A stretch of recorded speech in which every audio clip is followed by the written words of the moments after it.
welcome back to Paint Nation. Today we're working on this massive vehicle transporter. We've got a full polish on this one we're doing today, as well as another area of damage. So let's go and have a closer look. We've got on the rear corner, you can see it's fractured. There's a little bit of the metalwork that's sticking out there that we need to bend back straight. So we're going to remove that small trim and realign it all.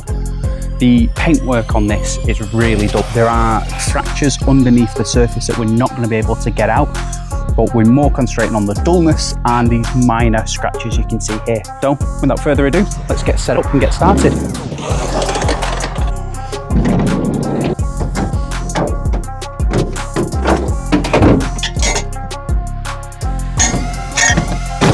So one of the first things we're going to do here is take off this metal trim and we're going to try and realign it. So we need to get a Phillips screwdriver first of all, and let's get this trim off.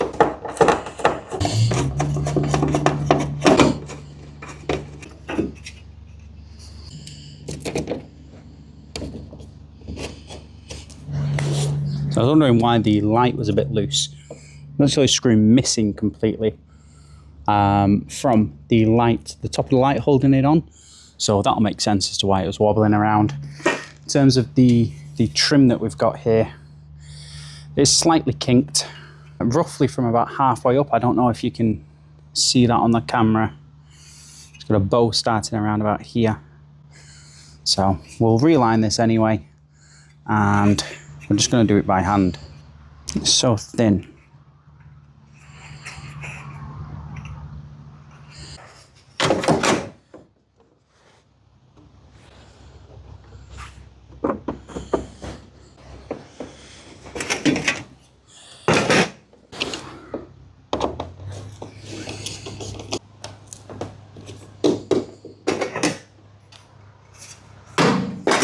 So now we've got it all stripped down, we're ready to properly assess this. You can see the fracture is quite severe and it wraps around the inside of where that trim was. So it's a good job we took that off just so we can properly assess what's going on behind there. So we are going to give it a good sand down now. First of all, we're going to start with 120 grit on the electric sander.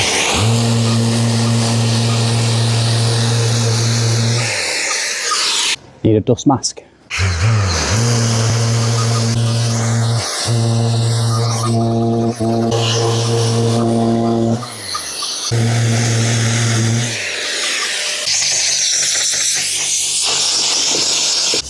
Awesome. So we are now all prepped.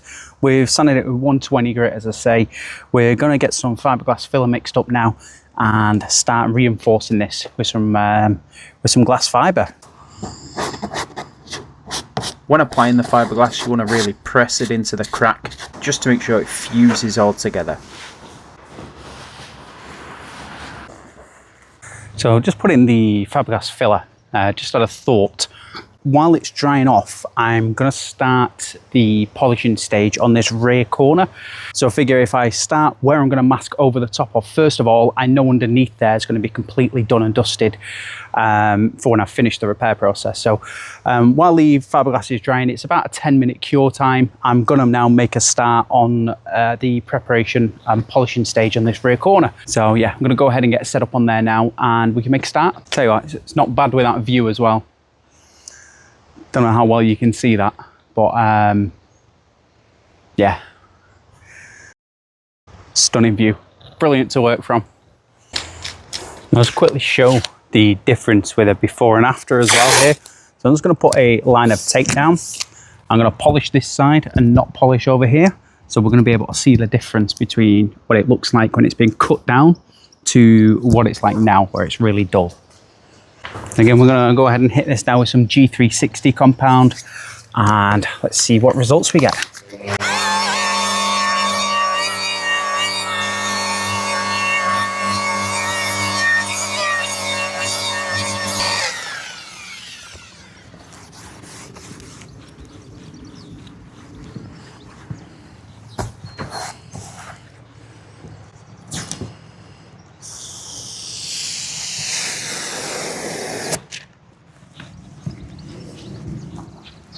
So hopefully that shows the difference there.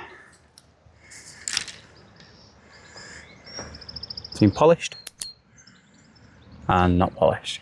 Now you can see just here, I did go slightly over my tape a little bit, where it's hit the polisher a little bit, sorry, where it's hit the panel a little bit after the tape. But you can definitely see that line.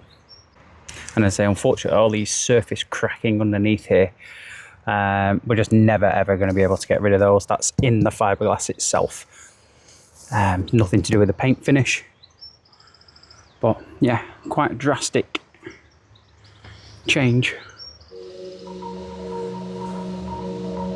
Now, the unfortunate part is I've got to do that across the entire thing. So yeah, quite a busy afternoon.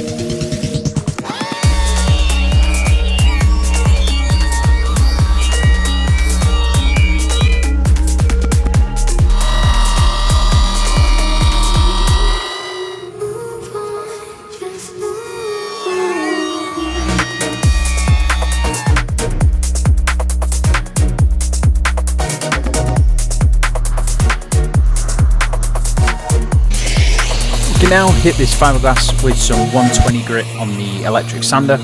We're just going to take the bulk of the fiberglass away here. Remember, the fiberglass is there just for strength. Now we're ready for filler. We're going to squeeze it in quite hard to make sure we go in between those little air pockets that are left in the fiberglass. We can then go over and create a bit more of a build. You don't want to put too much in here, only apply light thin coats. By applying the filler in lighter skims, it reduces the chance of the filler sinking.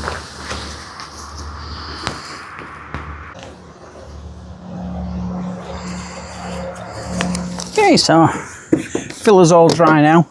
So I'm going to get some masking tape and just tape that back around there, just so it's out my way. There we are. And just stop it, keep flapping around and getting in my way, that's all. So I've got 180s on an Abranet now. I'm going to lightly sand this down. I'm going to put a little bit of tape just on this adjacent panel, so I don't damage it really.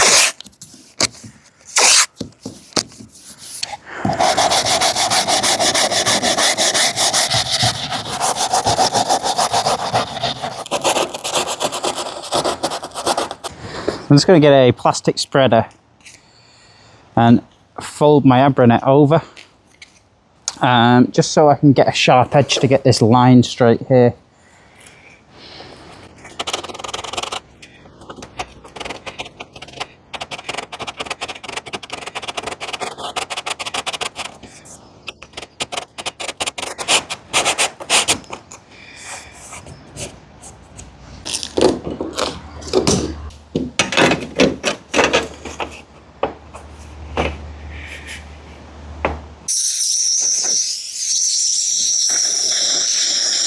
This is a dolphin glaze here. You can see it's much more of a waterier consistency than normal filler. So this is what allows it to flow into those little air pockets a little bit better than filler does. So we're going to lightly squeeze this in. Quite a lot of pressure just to force it into those tiny air pockets that are left. Come around this side. Again, quite a lot of pressure here. Just make sure it's pressed in. Then once you've got it all pressed in, I like to just go over and basically put a light one over the top. So I've got plenty there to sand away at. So this does not really fill dents. That's what your other filler's for, and the fiberglass. We're trying to get rid of the dent with the filler and the glass fibre rather than dolphin glaze, because this doesn't really do a good job of getting rid of dents. It's just a finishing glaze. And those keen-dyed should have gloves on right now. I just completely forgot to put them on. Okay, that should do. So I'll give it another 10 minutes to dry. And yeah, we'll then be ready for a final sanding down. I'm going to start with 180s again, and then I'll go to 240s, and then we'll finish up on 320 grit.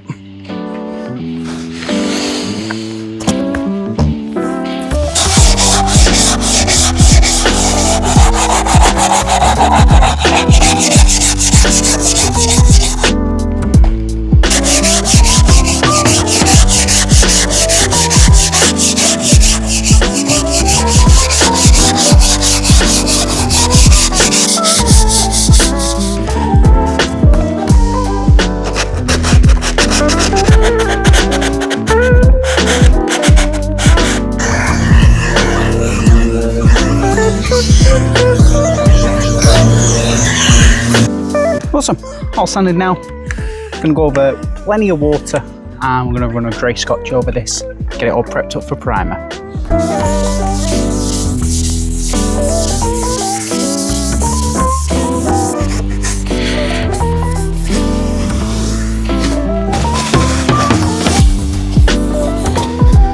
We're over with a pre-cleaner. Pre-cleaner is like a water-based cleaner. There we are.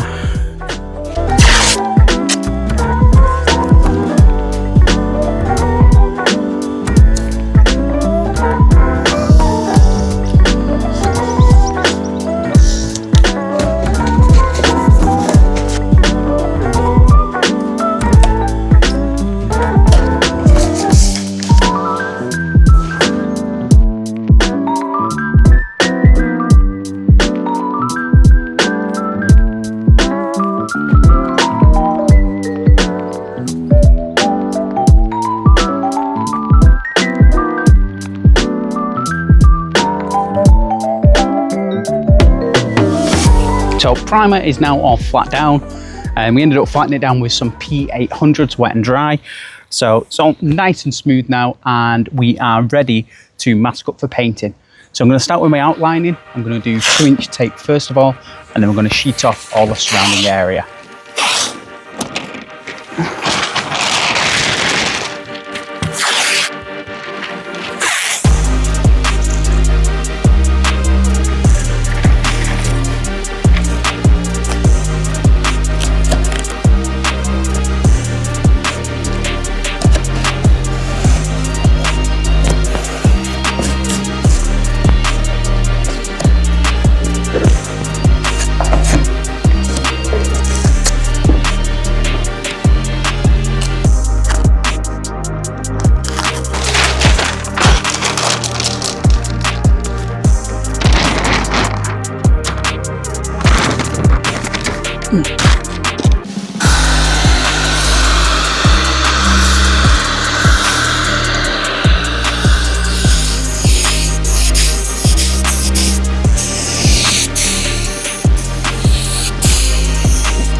Just trying to find a spare screw for the one that was missing.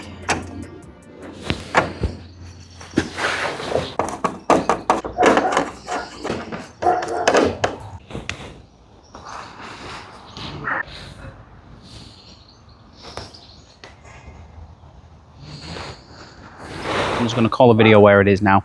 But if you did like what you saw, please drop a like, subscribe, and if you have any questions, drop it in the comments below. And yeah, I'll get back to you as soon as I can. Thank you so much for watching.